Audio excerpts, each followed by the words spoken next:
Hi, Lowell Shepherd here, Pacific Solo. Welcome to this final video of 2021 and part 2 of my visit by boat to the city of Nagasaki, my favorite city in Japan.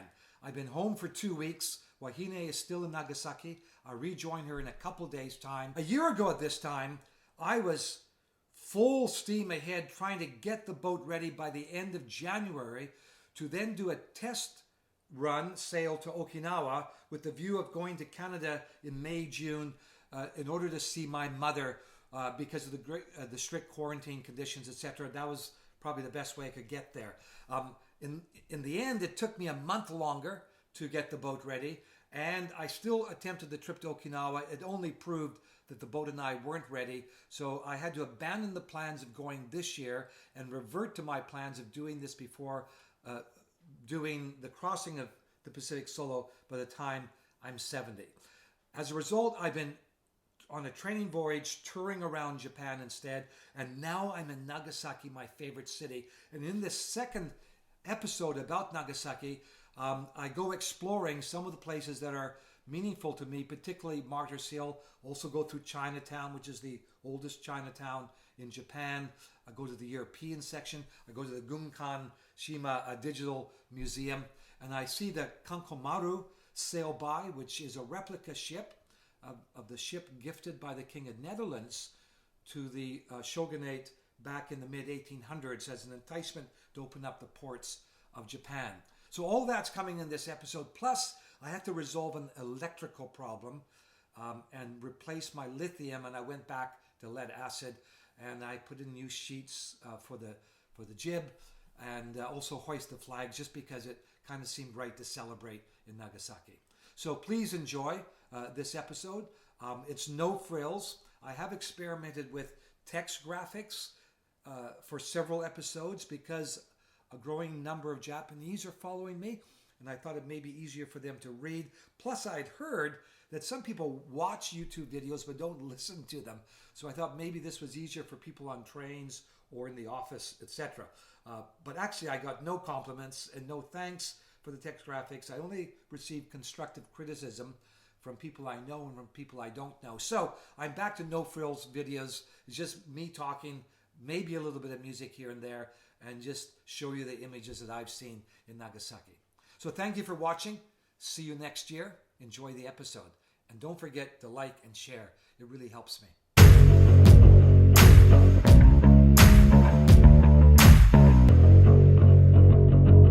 Still trying to sort out this solar problem. I've got an electrician coming in a few moments' time from the marina. I've turned the inverter off to see if that's the problem. Let's see if it's back up to full charge. No, it's only going as high as 3, and it's a nice bright day out there. So I've got everything out for him to look at. This is the work David LaHeist did. I've got the inverter unplugged at the moment, and I've got shore power coming into the AC bus for now. It's always a tangle web of stuff, isn't it? And then with all that ready for him to look at the 2 lithiums, 2x200, and then I've got the 2 lead acid, which is the starter. Those are the controllers, and you can see they are charging. So I've got the experts in. That sounds on fire. And it's totally So the original system is under there, the 2 batteries. Then I've replaced the lithium with these ones here. And we put in this starter switch. This emergency switch. So right now I'm on shore power. And so I've got the emergency switch on, which means shore power is coming in and charging these batteries and these batteries. When I'm not on shore power, I should run this at off, like that. And when it's at off, the alternator from the engine is charging these, and solar power is charging these. Okay. だけどこれは間違いやけどこれ間違い上手上手 So I say goodbye to the engineers from Sunset Marina in Nagasaki, and I set about to do some other jobs, including new sheets for the jib. And I also got new preventer lines as well. Both of them Dyneema core.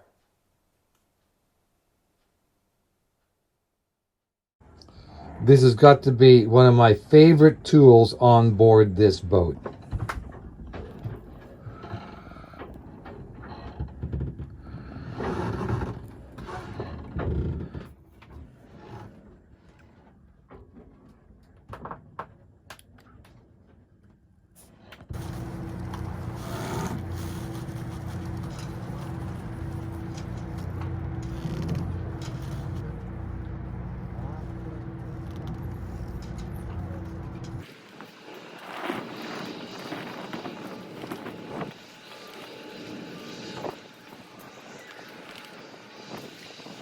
So it's 7th Thursday's Wednesday evening. I'm about to join a group of grade 4s, 9 and 10-year-olds in Germany at the Cosmopolitan International School in Berlin. And I've been asked to talk to them about explorers, because that's what they're studying at the moment. And I've been asked by Sylvia Johnston, who I met through Nagoya International School in Japan. So it's a privilege always to talk to kids. They're the same age as my grandson, so that's a treat. And it just seemed right to dress Wahine up and put up her sponsor flags. Usually they go up quite easily. Not this day. I'm not a man of means, so I'm really grateful to all those who helped me buy the boat and upgrade her.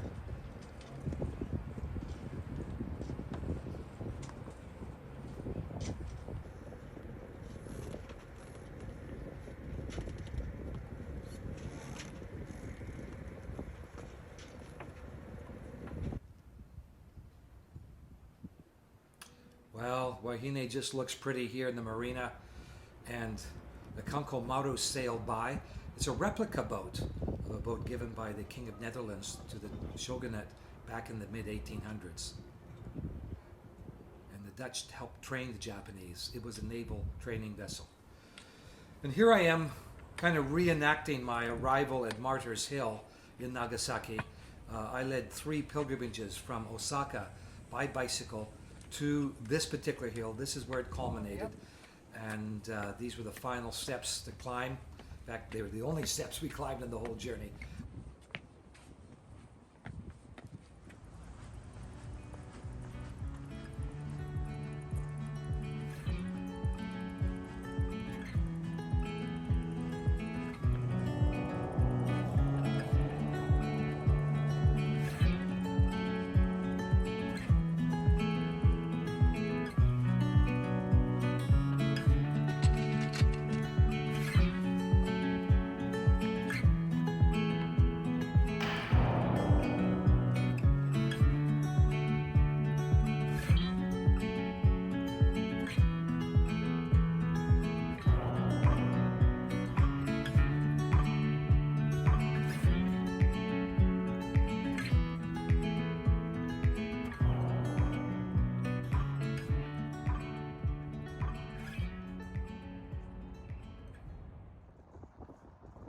Off I went by bicycle to the Gukanjima Digital Museum.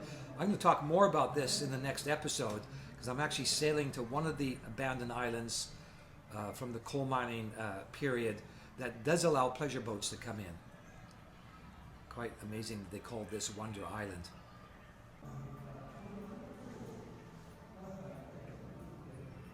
Quite an interesting and well-produced museum.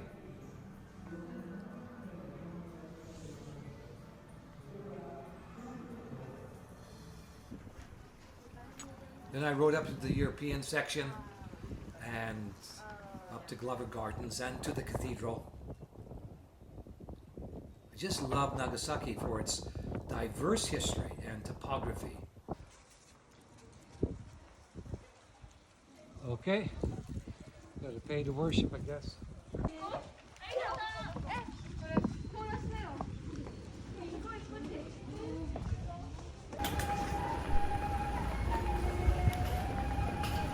And after cycling through the oldest Chinatown in Japan, I arrived back at the marina, and to my surprise, they were celebrating Mochitsuki, which is the community gathering together, in this case restaurant owners, to celebrate the year's best rice and demonstrate harmony by creating a rhythm and pounding it into a special sweet treat. They asked me to join, so I did. I did my best to stay in rhythm. But boy, that rice was sticky.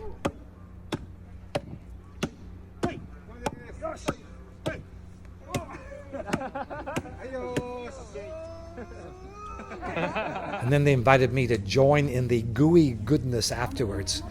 Very sweet, rich, and delicious. And then to my surprise, this cat followed me around and kind of became my friend. I enjoyed her company, and she seemed to be enjoying being close to me. I don't even know its name. Well, thanks for watching, everybody. See you next year. Remember, it's never too late.